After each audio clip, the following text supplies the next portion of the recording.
What if the darkest secrets of Ed and Lorraine Warren were hidden not in books or movies, but on forbidden tapes never meant to be heard? For decades, the world has known the Warrens as fearless investigators of the supernatural.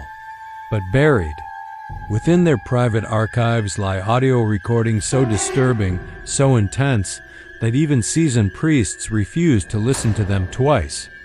In this video, we uncover the chilling truth behind these forbidden exorcism recordings, raw, unfiltered. Evidence of battles between good and evil. Beneath the modest home of Ed and Lorraine Warren in Monroe, Connecticut, lies a chamber rarely spoken of even among the most devout followers of their work. It is not the famed occult museum where Annabelle sits sealed behind glass, but a second, deeper room locked behind iron bars and a heavy wooden door inscribed with protective sigils. This room, known only to a few as the Vault, holds what Ed once described as evidence too dangerous for the world to hear. This secret archive wasn't built overnight. It was the result of decades of investigations, exorcisms, and encounters that stretched the couple's beliefs and sanity to their very limits. Inside, rows of metal shelves are lined with reel-to-reel tapes, cassette recordings, and handwritten transcriptions. The air smells of mold, iron, and stale incense. A small crucifix hangs above the only desk in the room, and a thick candle, never extinguished, burns with an eternal flame. Said to have been blessed by 3 bishops. Ed was the one who insisted on recording everything. He believed that capturing the raw sounds of an exorcism, the guttural voices, the resistance, the prayers, was essential in proving the reality of possession. But as the years passed, the recordings began to take a toll. Lorraine, ever sensitive to the spiritual realm, often pleaded with him to stop. She warned of the energy being trapped in those tapes, that each one was like a doorway being kept slightly ajar. One night in 1977, Ed returned from a case with a tape he refused to even label. He placed it at the back of the shelf, wrapped it in rosary beads, and scribbled only one word across its casing: danger. When Lorraine found it days later, she refused to even touch it. "Something clings to that recording," she whispered, "and it knows I can hear it." The vault was reinforced shortly after. A local blacksmith, who'd worked with the church, was brought in to forge the iron gate. A priest from New Haven came to bless the perimeter, reciting Latin chants for nearly 3 hours. From that day forward, only Ed, Lorraine, and later their son-in-law Tony Spera had keys to the vault. Not even members of the New England Society for Psychic Research were permitted entry without specific permission. Rumors swirled among those closest to the Warrens. It was said that a priest who listened to one of the tapes wept uncontrollably for hours, then burned his collar and left the church. Another account told of a tape that caused every light bulb in the Warren household to burst simultaneously. But Ed kept recording, undeterred, convinced that one day the truth would need to be heard no matter the cost. Lorraine, on the other hand, remained deeply uneasy. She believed the voices on those tapes weren't just echoes of the past. To her, they were alive, listening, waiting. And if played again, they might find their way back into the world. Asterisk. The incident that nearly ended Ed's lifelong habit of documenting exorcisms began with a simple routine. Listening to a newly recorded tape alone in his study, it was the fall of 1979. The weather in Monroe was crisp, the scent of wood smoke curling through open windows. Lorraine had gone to bed early, drained after a particularly heavy consultation with a grieving mother who claimed her daughter was speaking in languages she never learned. Ed poured himself a modest glass of scotch and locked the door to the study. The recorder was already set up. A reel marked Hudson Valley, October 17th, lay on the desk, alongside a note written hastily by a shaken assistant. Extreme aggression. Clergy fled. Do not listen alone." But Ed, as always, dismissed the warning. He'd faced far worse, or so he thought. The tape began normally enough. Latin incantations from a weary priest, cries of resistance, the sound of furniture being pushed. But what followed wasn't normal. A voice deep gravelly, yet layered with multiple tones, began to chant. Not Latin, not any known language. It spoke as if directly into Ed's ears, bypassing the tape, the recorder, the speakers. Ed paused. The machine, heart pounding. The voice didn't stop. It continued, whispering now, mimicking his own voice. "You brought it here, Edward. You invited it." He recoiled from the desk, knocking over his chair. The whisper stopped only when the tape was torn from the reel and thrown into the fireplace. The flames hissed and flared blue for several minutes. Lorraine, awakened by the commotion, entered moments later. She found Ed on the floor, pale and shaking. "Don't go near it," he said, pointing at the fire. "It spoke my name before I pressed play." The next morning, Lorraine tried to reach the assistant who had made the tape. He had vanished. His apartment was found in disarray, crucifixes broken, mirrors shattered, and a single word written repeatedly across the walls: return. For weeks after, Ed experienced vivid visions of his own reflection smiling back at him, of a voice crawling inside his skull like a parasite. Lorraine began shielding the study with prayers, holy water, and blessed medallions. Even then, the sense of unease never fully dissipated. They agreed, reluctantly, to limit their recording practices. Lorraine insisted that some things were not meant to be documented, that the act of capturing evil could give it power. But Ed, ever the investigator, could not abandon his mission. "If we don't leave a record," he said, "how will they ever believe the war we're fighting?" It was the beginning of a deeper rift between the couple's philosophies. Lorraine viewed herself as a channel of light, a guide. Ed saw himself as a warrior, one who needed proof to protect others. The tapes for Ed were both weapon and shield. For Lorraine, they were poison too potent to handle, too dangerous to destroy. She began visiting the vault more often, praying over the tapes, sensing which one should never again be played. One, in particular, she sealed herself, placing it within a lead box blessed by a Vatican emissary. She did not tell Ed which one. "If you ever hear it again," she told him softly, "it means something terrible has returned." And from that day forward, every time Ed turned on a recorder, Lorraine would stand outside the room, rosary in hand, whispering a prayer into the silence. What are your thoughts so far? Do you believe some recordings are too dangerous to be heard? Let us know in the comments. In the summer of 1980, the Warrens were called to Brookfield, Connecticut, for what was initially believed to be a simple case of spiritual disturbance involving an 11-year-old boy named David Glatzel. But what unfolded over the weeks that followed would not only become one of the most infamous possessions in American history, it would also produce one of the most harrowing recordings in the Warrens' entire archive. The Glatzel family was desperate. David, once a shy and gentle boy, had become violent, unpredictable, and disturbingly insightful about things he could not have possibly known. He claimed to see a man with black eyes, hooves instead of feet, and skin that bubbled like boiling water. These visions plagued him day and night. He would convulse without cause, speak in deep foreign tongues, and describe events he had never witnessed. When the Warrens arrived, they were immediately struck by the oppressive energy inside the house.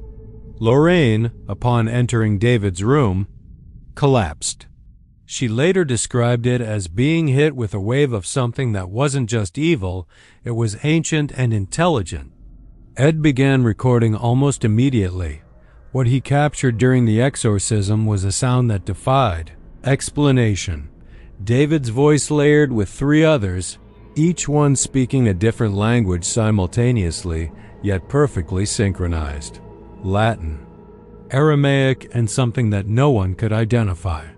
The tape was so disturbing that, during playback, several electrical devices in the Warren home malfunctioned. A tape deck melted. A priest, listening to a copy, vomited uncontrollably and refused to continue the ritual. But the most terrifying part wasn't the possession, it was what came after. David's sister's boyfriend, Arn Cheyenne Johnson, had challenged the entity, demanding it leave the boy and take him instead. According to the Warrens and multiple witnesses, something shifted in that moment. David's episode ceased. Arn, however, began to change. Months later, Arn murdered his landlord in what he claimed was a blackout influenced by a dark force. During his trial, Ed and Lorraine testified that Arn was possessed. They brought the recordings as evidence, but the court refused to accept them. The tapes were too unclear, too disturbing, too far beyond the realm of conventional understanding. The judge would not allow demonic possession as a legal defense. That tape, the one capturing David's transformation and Arn's fatal challenge, was later stored in the vault, never to be played again. Lorraine insisted that the entity had not been vanquished, merely transferred. She described hearing Arn's voice in the background of the tape long before he entered the room physically. It had already chosen him, she said. It was waiting for the invitation. To this day, the recording remains one of the most compelling and frightening pieces in the Warren collection. Tony Sparrow once tried to digitize it, but the audio software crashed each time he attempted. The Soundwave file showed patterns, symbols resembling demonic sigils rather than speech. He eventually stopped trying. The church's position on the case was mixed. Some clergy believed it was proof of the devil's manipulation of free will.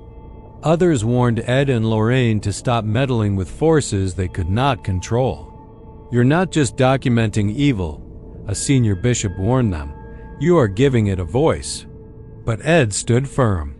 "If the world chooses to ignore the reality of possession," he said, "we owe it to the truth to make sure the evidence survives, even if we can never show it." The Annabelle case was already legendary, a cursed Raggedy Ann doll locked inside, a blessed glass case in the Warrens' Occult Museum. But few knew that beyond the stories, beyond the dramatic retellings and Hollywood adaptations, there was a single recording tied to Annabelle that terrified Lorraine. Warren more than the doll itself. It began during a routine check of the museum's artifacts. Lorraine had insisted they monitor the spiritual activity of each object periodically, ensuring that nothing had shifted or become active. Tony Sparrow had recently installed a security system that included motion sensors and audio recorders triggered by noise. One morning, Tony noticed that the recorder near Annabelle's case had activated during the night, at 3:12 a.m. to be exact. He assumed it was static or interference, but when he played it back, what he heard chilled him to the core.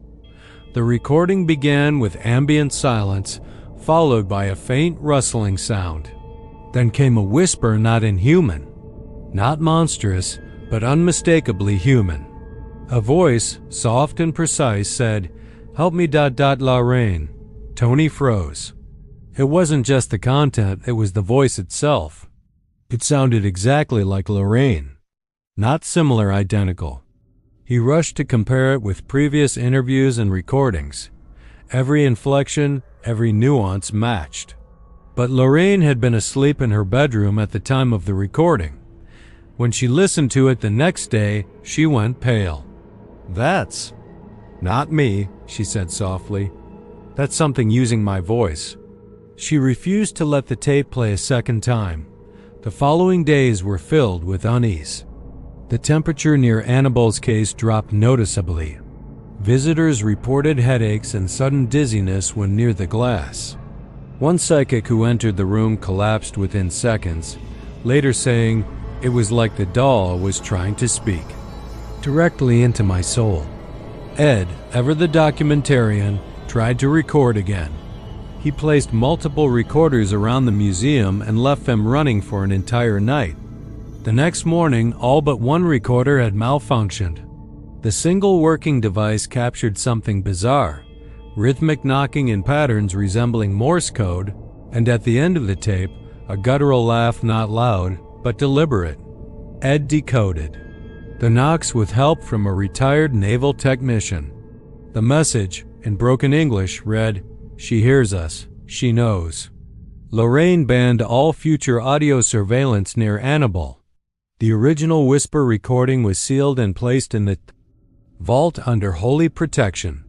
Even Ed, despite his resistance, agreed it was too dangerous to be heard again. Some theorized the entity within the doll was mimicking Lorraine to lure someone who trusted that voice. Others believed it was a warning from a spirit, trapped by the demonic presence. What unsettled Lorraine the most was not the whisper itself, but the implication. If the entity could copy her voice, what else could it impersonate? Who else might it pretend to be? And more importantly, had it done so already? Asterisk, the Harrisville case had already gained notoriety. The parent family, Roger, Carolyn, and their 5 daughters, had endured years of escalating hauntings inside their secluded farmhouse. Apparitions, violent attacks, and even possession were reported, drawing the Warrens into one of their most emotionally taxing investigations. But hidden behind the headlines was a lesser-known element, a single night where Ed secretly placed a hidden microphone in the family's living room, hoping to capture unbiased evidence.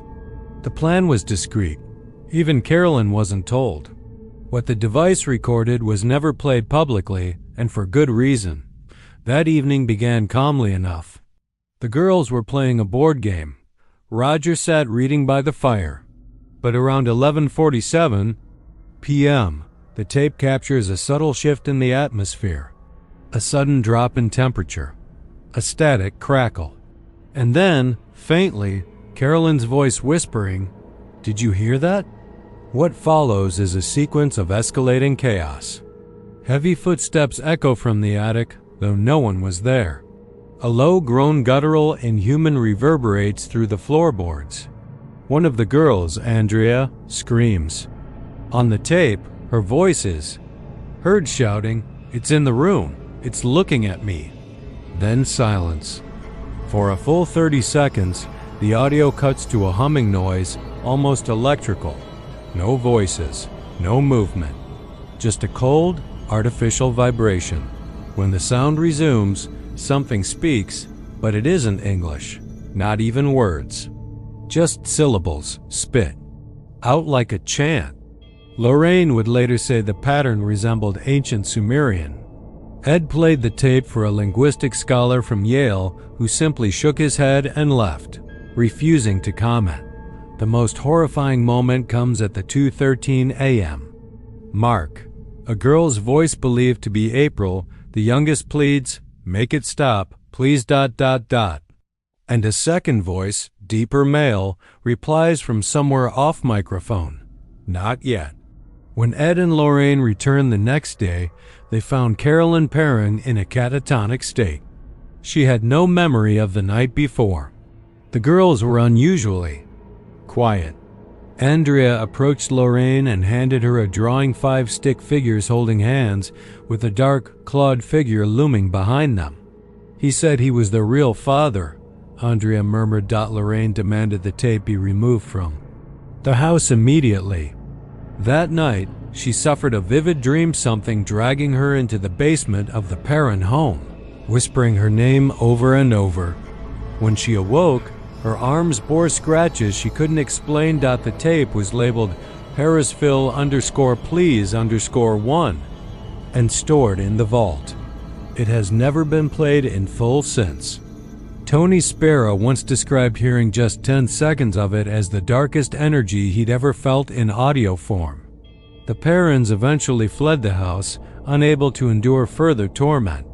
But Carolyn remained distant for years, reportedly troubled by unshakable nightmares and the sense that something was still following her. That tape remains a grim reminder of the house's secrets. Not just what was heard, but what was implied, that the entity inside was not just tormenting the family. It was waiting for something. Asterisk, in 1983, the Warrens were summoned to London for a case so bizarre it initially seemed like folklore. A man claiming to be possessed not by a ghost, but by a werewolf spirit. Bill Ramsey was a mild-mannered carpenter who had, since childhood, suffered sudden episodes of uncontrollable rage, strength beyond human capacity, and hallucinations involving blood and fur. After attacking several people, including police officers, while in a trance-like state, he begged for help. At first, local authorities dismissed the claim as psychological. But during a televised interview, Bill entered one of his states and nearly broke through a reinforced steel barrier with his bare hands. His eyes, according to witnesses, turned glassy and animalistic. The footage, while censored, aired on British television and quickly drew the attention of Ed and Lorraine. Upon arriving, Lorraine was immediately disturbed. "There's a presence," she said. "Not inside the house, but inside him, and it's not human." Ed conducted a series of interviews with Bill and began recording every session. On the fourth night, something unprecedented occurred. During a controlled session with a priest and two medical professionals present, Bill's body began convulsing. His jaw elongated, slightly medically unexplainable, and his growls vibrated the walls. The lights in the room flickered, and an unbearable stench of sulfur filled the air. Then the tape began to pick up a sound not audible to those present at the time. A second voice, buried beneath Bill's growls, speaking fluent German. The voice called out biblical curses, followed by laughter so feral and distorted it caused one of the medical assistants to faint during playback. The next day, Lorraine begged Ed not to listen to the tape again. But Ed, ever determined, isolated the German phrases and played them for a theologian. What they discovered was unsettling. The voice was quoting a 17th century excommunication, rite used exclusively for defrocked priests accused of heresy. Digging deeper, Ed uncovered records of a defrocked German monk from the 1600s, rumored to have been involved in werewolf cult rituals. The suggestion was clear.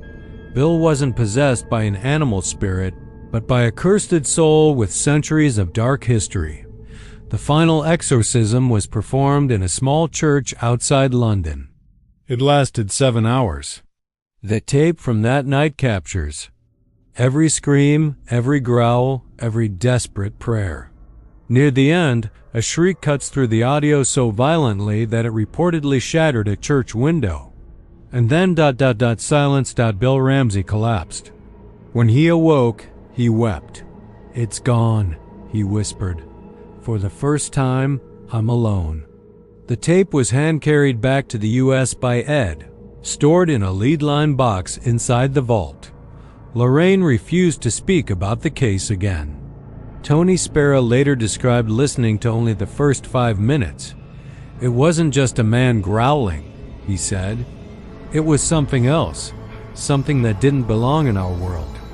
This case was never officially recognized by any religious institution. But among the Warrens' inner circle, it is often cited as one of the most dangerous investigations they ever undertook. Not because of what was seen, but because of what was heard. What does it mean when evil doesn't just take a form, but a voice? Thank you so much for staying with us through this chilling journey so far. We're only halfway through, and trust, may the most disturbing revelations are yet to come. Stay with us. The best ... and the worst ... are still ahead. By the late 1980s, the Warrens had encountered nearly every form of demonic manifestation, visual apparitions, physical disturbances, and violent possessions.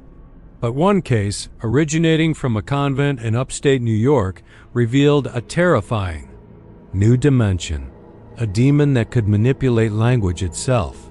Sister Magdalena was a devout nun known for her quiet devotion and gentle demeanor. But in the spring of 1987, her behavior changed dramatically. She began speaking Latin fluently despite having never studied the language. More disturbingly, she would often interrupt her own prayers with guttural screams in English, cursing the saints she once worshipped. The diocese was hesitant to involve outsiders, but after 2 nuns were hospitalized due to unexplained seizures during evening prayer, the Warrens were discreetly called in. Lorraine immediately sensed a cognitive intrusion. Something inside Sister Magdalena was not just mimicking her, but thinking through her. Ed, as always, set up his recorder during a private interview with the nun. What they captured would later become a point of study within select circles of the Vatican. The recording begins with Sister Magdalena speaking softly in Latin, reciting scripture. But within seconds, a second voice overtakes hers speaking simultaneously but in reverse English. When played backward, the translation revealed explicit threats, personal details about the Warrens' past investigations, and predictions of deaths. That would later come true. The layering of voices created a disorienting effect: 2 languages, 2 tones, 2 messages, playing over one another like a spiritual cipher. Lorraine collapsed while listening, blood trickling from her nose. Ed shut the tape off immediately, but that was only the beginning. When a Vatican envoy arrived to observe the exorcism, the demon mocked him directly, speaking fluent Italian in the voice of his deceased mother. The priest dropped his crucifix and refused to return. A second recording from that night reveals a crescendo of screams, not from Sister Magdalena, but from the walls themselves. The microphones picked up what sounded like hundreds of voices crying out, as if an entire chorus of tormented souls had been trapped in the convent's foundation. At one point, the voice on the tape shouts in perfect English, "You record because you want proof. I speak because I want release." The entity appeared to be fully aware of the recording process, taunting Ed directly. The final segment of the tape was perhaps the most alarming. A chant, echoed by both the demon and Sister Magdalena in unison, repeated the phrase, "Exi vosma, Inferni, behold the voice of hell." The Vatican requested the tape, but Ed refused to hand over the original. Instead, he gave them a copy, noting that the original was too unstable to risk further playbacks. It now sits inside the vault, encased in silver and wrapped in layers of protective cloth. Lorraine marked it with a simple warning, "He speaks." What made this case particularly disturbing was the suggestion that the demon did not merely possess but communicated. It engaged in psychological warfare, exploiting memory, faith, and language. It didn't need to strike physically. Union Cemetery in Easton, Connecticut, is one of the most haunted places in America, so the Warrens claimed. For years, Ed spoke of the White Lady, a spectral figure seen drifting among the headstones. At night, always silent, always sorrowful.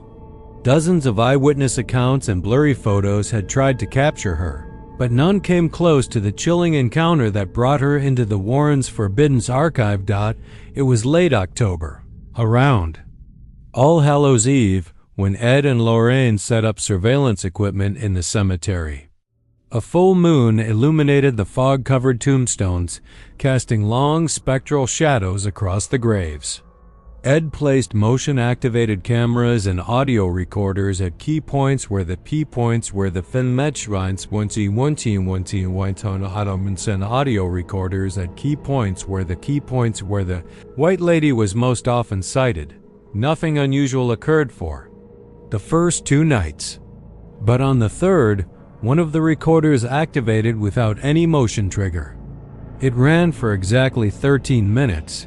When Ed reviewed the tape, he found something far more disturbing than ghostly whispers or phantom footsteps. Silence, not ambient silence, but a dead zone. No wind, no insects, no movement, just void. It was as though the very concept of sound had been erased in that space and time. Lorraine listened for a few seconds before she pulled off the headphones, visibly shaken. "It's her," she whispered. "That's her presence. She doesn't make sound. She takes it." The tape was sent to a sound technician who had previously worked on forensic audio for law enforcement. After multiple tests, he contacted Ed, visibly disturbed. "Your tape doesn't just lack sound," he said. "It absorbs frequency. I've never seen a file with negative decibels. It's like something is feeding off audio itself." The technician quit the project the next day. Ed became obsessed. He returned to the cemetery nightly, chasing that void. On one occasion, he saw her floating near a tree known locally as the Widow's Elm. She wore a white burial gown, her feet not touching the ground. Ed described her eyes not as hollow or angry, but deeply, mournfully aware. He called out. She turned. And then, for the first time, she opened her mouth. Ed didn't hear her speak, but back at home, on a fresh recorder placed in his car, a sound had been captured during that moment. A scream far off, distant, but agonizing. It was later slowed down and enhanced. The voice was not the White Lady's. It was Lorraine's. She had been asleep at home, hundreds of miles away. Yet her voice, clear and distinct, had echoed from the tape. Lorraine refused to discuss the matter afterward. She simply said, "Some spirits don't want to communicate. They want to isolate. They feed on the emptiness." That tape remains one of the most perplexing in the vault, not because of what it reveals, but because of what it hides. An absence so profound, so intentional, that it defies even supernatural explanation. The White Lady of Union Cemetery may never speak, but her silence says more than any scream ever could. Father Matteo Mancini was not a man easily frightened. A seasoned exorcist trained in Rome and stationed in the northeastern United States, he had faced cases that shook the faith of younger priests to the core. When Ed and Lorraine called him in to assist with the Harrisville case, he agreed without hesitation. But what happened during and after that visit remains one of the darkest footnotes in the Warrens' files. The session began with prayer. Carolyn Perrin, once again exhibiting signs of possession, was restrained in a chair lined with holy symbols. Ed ran the tape recorder as Father Mancini delivered ancient rites with unwavering conviction. For 30 minutes, the energy in the room was charged, oppressive but manageable. Then the chanting shifted. Carolyn, or the thing inside her, began to chant in perfect Latin, repeating phrases from the priest's own private journals. Words he had never spoken aloud. Confessions, doubts, regrets. Father Mancini's hands trembled. Lorraine stepped back, sensing an emotional rift tearing open within him. The tape captured it all, his voice faltering, the ritual losing its rhythm. And then came a statement from the possessed Carolyn that froze everyone in the room. "I saw what you buried in Sicily, Matteo." Father Mancini turned white. After the session, he left without a word. That night, he called Ed in a panic. "Destroy the tape," he pleaded. "You don't understand. It knows me. It knew things no human could." Ed, naturally, refused. But the tape revealed more than personal torment. The voice on the recording, while speaking through Carolyn, began to morph. It mimicked Mancini's voice, then Ed's. At one point, it recited Psalm 91 in reverse, blending the priest's voice with what sounded like a child's. A week later, Mancini vanished. He left behind a letter addressed to Lorraine, found by a deacon in a sealed envelope at a chapel in Providence. It read, "Lorraine, I hear it even in silence. The tape is not a memory, it is a vessel. I beg you, don't let it be played again. Evil, once given a voice, does not go quiet. The church disavowed knowledge of his departure. His parish was reassigned quietly. Some whispered he had retreated to a monastery in the Alps. Others believed something darker had claimed him. Tony Spera later listened to a portion of the tape in the vault. He described it as a possession within a possession. Multiple voices layered so precisely that separating them was impossible. When he attempted to digitize the file, the waveform became corrupted, resembling jagged crosses and upside-down crucifixes. Lorraine never allowed anyone to play it in her presence. She believed Mancini's final words were not poetic, but literal. The tape was a vessel, and whatever had spoken through it had not finished speaking. To this day, the recording is stored in a soundproof steel case, blessed monthly by a priest, flown in from Quebec. Not because the Warrens fear what they'll hear, but because they fear what might answer back. There exists one tape in the Warren archives that no one, not Ed, not Lorraine, not even Tony Spera, has listened to in full since its recording. It is not labeled with a location or a date. Only a handwritten note in Lorraine's elegant script marks the case. Do not play, under any circumstance. The circumstances of its origin are still debated among those closest to the Warrens. Some say it was recorded during a case in France, where a woman believed herself to be the reincarnation of a saint and the devil simultaneously. Others whisper it was tied to a rogue Vatican exorcist who disappeared in 1974, leaving behind a single reel-to-reel tape and a room covered in ash. What is certain is this: Ed recorded it alone. Lorraine wasn't present. When he returned, he looked years older. He refused to speak of the case. That night, he locked the tape in a small wooden box, wrapped it in chains, and handed it to Lorraine with trembling hands. I need you to make sure I never play this, he said. Lorraine obeyed, but she listened to it once. Her reaction was unlike anything Tony had ever seen. She fell into a deep trance, murmuring in multiple languages, some unidentifiable.